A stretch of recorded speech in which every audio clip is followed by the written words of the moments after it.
In this video, I want to talk a little bit about my crown molding valance project. There's this thing called a window valance, which hides the top of your curtains, and they're usually made of either fabric or wood.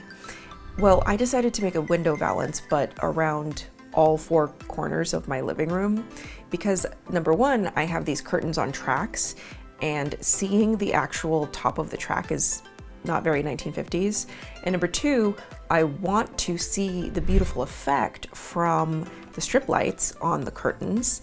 First, I needed the actual material for the crown molding, and you can get wood crown molding, except it's kind of heavy. Even the lightest wood is still going to be way too heavy to mount only on the ceiling. I looked around and I actually found styrofoam crown molding was a thing.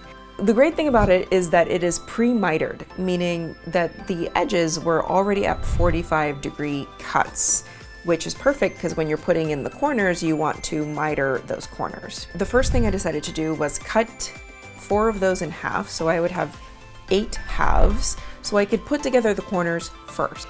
This crown molding is meant to go on the wall and on the ceiling, so it has 3 attachment points to where it goes on the wall, and 1 attachment point to where it goes on the ceiling. So we figured out a way to move the crown molding against the jigsaw to get these perfect cuts so that I had more surface area on the top of the crown molding so that I could adhere it to the ceiling.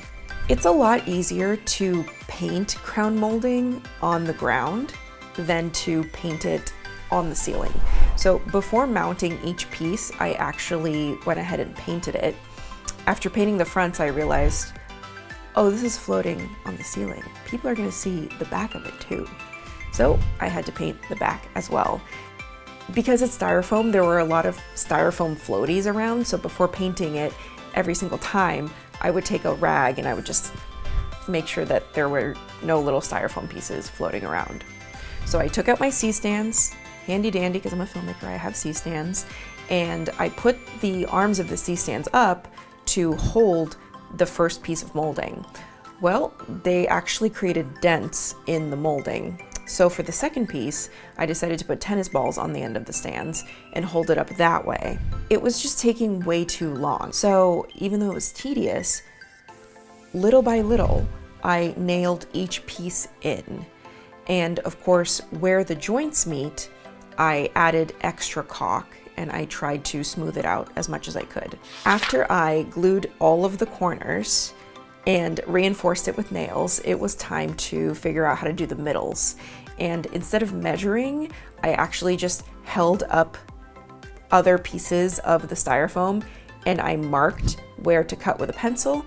I took my hacksaw and I cut off those ends, obviously painted them, stuck them on, nailed them in, and tried to caulk the seams as best as I could. After all of that was dry or semi-dry, I went ahead through with a little sponge and again that same wall paint or ceiling paint color, and I painted all of the caulk. I also did a few other things like swapped out some curtains, swapped out the rug, added a mirror, and I'm waiting on the last piece, which are these beautiful dark wood bookshelves that are gonna go floor to ceiling along this wall over here. They're just gonna come in 2 to 4 months. It's worth the wait. It's worth the wait. It's worth the wait. I keep telling myself. And now I get to relax in my beautiful living room. Thanks for watching. I hope this inspired you to do your own DIY project. Until next time, bye.